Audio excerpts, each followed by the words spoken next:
But guess what, guys? And it's on leap year, leap day. What day is it? I don't know.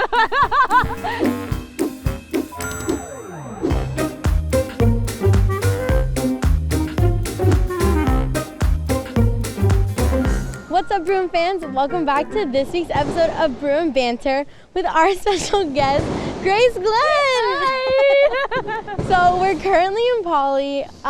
They're currently taking down everything, putting the seats down, putting them back into the wall. So that's why it's a little bit noisier today. But we couldn't resist the opportunity because the beam is still here. We wanted to film in front of her, so had to take advantage of this opportunity. And what's a little noise? Nothing. Nothing. We're good.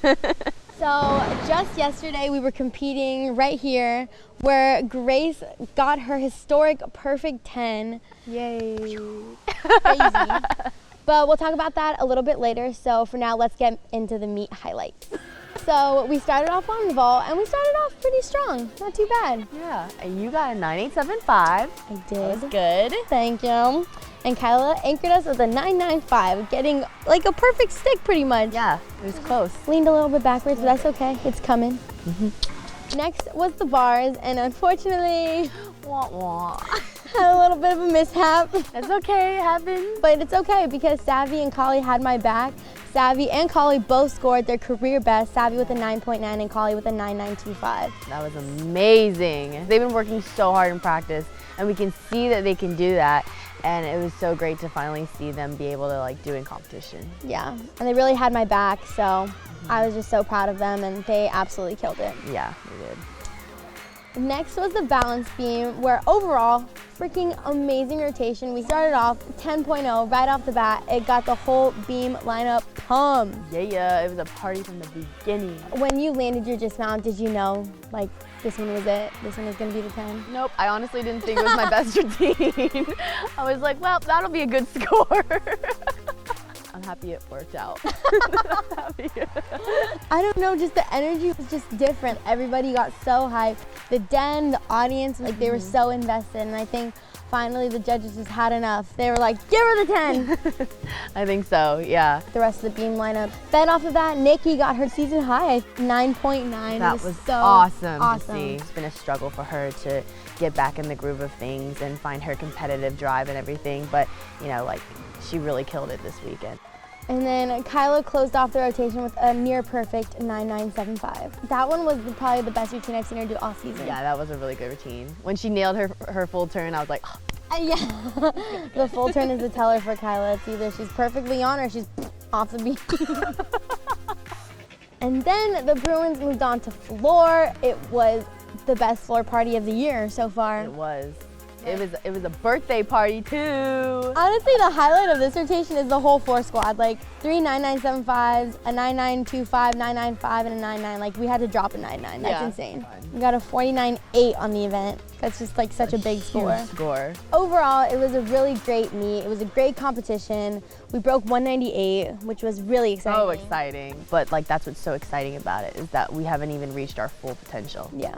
So let's talk about the leadoff position. Now that you finally have gotten a perfect 10 in the leadoff position, do you think you kind of want to move around the lineup a little bit or kind of stay in place? Well, I love my leadoff position, but I mean, whatever is gonna help the team score. So if they want me later in lineup to still get those 10s, then I'll do that. But if they like me having to go first to keep the energy going from the very beginning, then I'll do that. I'm down for whatever.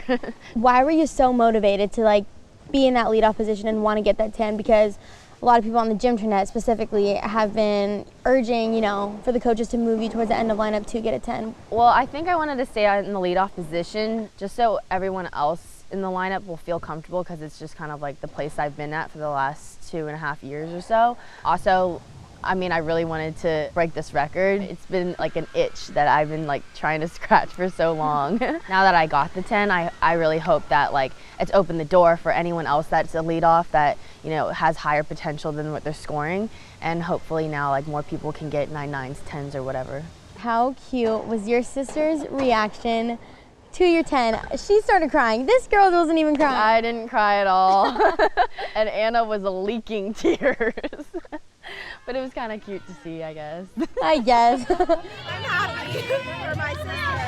how is it having your sister here with you and having that support system? Going through this journey, it's been so nice having my sister with me. We've helped each other so much through like all the adversity that we've dealt with. I wanted to quit gymnastics. I took the summer off. I didn't train at all, and it was good because she was kind of like in the same boat a little bit, but she still wanted to come back because she didn't like finish the way she wanted to last season. We kind of felt each other's pain in a way, so it was like nice having that support and someone who could relate to you and like feel your pain. And she really was going through that during fall quarter as well, and so I was kind of like, okay, I totally understand where you're coming from, which I think helped her get through it. And after I think seeing me like go through that place where I just was so over it, and then come back and like still be able to, reach my goals and do so well this season, I think that's also given her some motivation as well. And now she's close to coming back now, so I think it's like sparked the fire in her again, which has been great.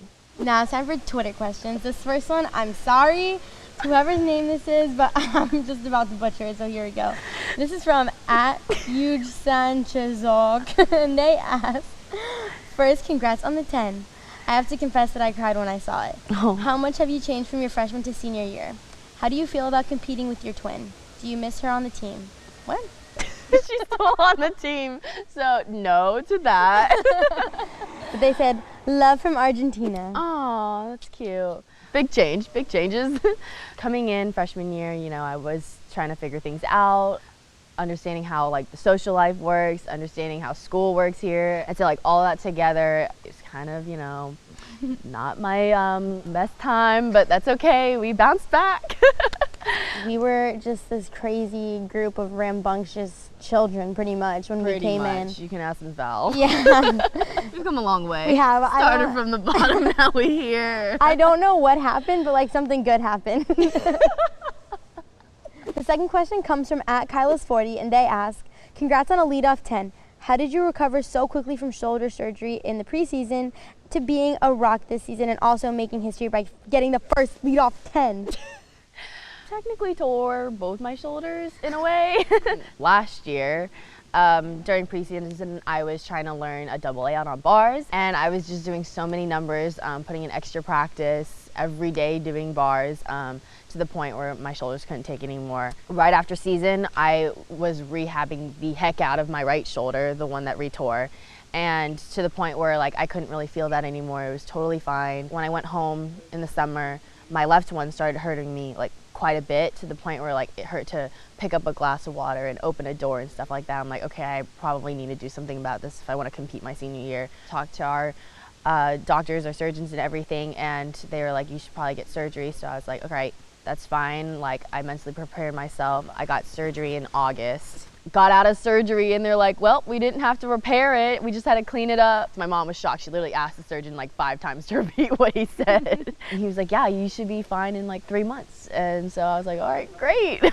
I stuck to my rehab and worked hard to get back. And I was literally able to do all preseason, which I was shocked the whole time. Yeah, we were like, what the heck? Like, Grace is doing back handsprings on beam already. It was literally like 2 months after the surgery, and we were just like, this is insane. Especially since I had surgery in my freshman year, remembering what that long process was like, I never took it for granted. I was like, oh wow, like I can do this now. This week I can like lift my arm up. This week I can circle my arm. Like every week I think that's what sparked the gymnastics part of me again, that really wanted to come back. And this last question comes from @GiveKyla_her10.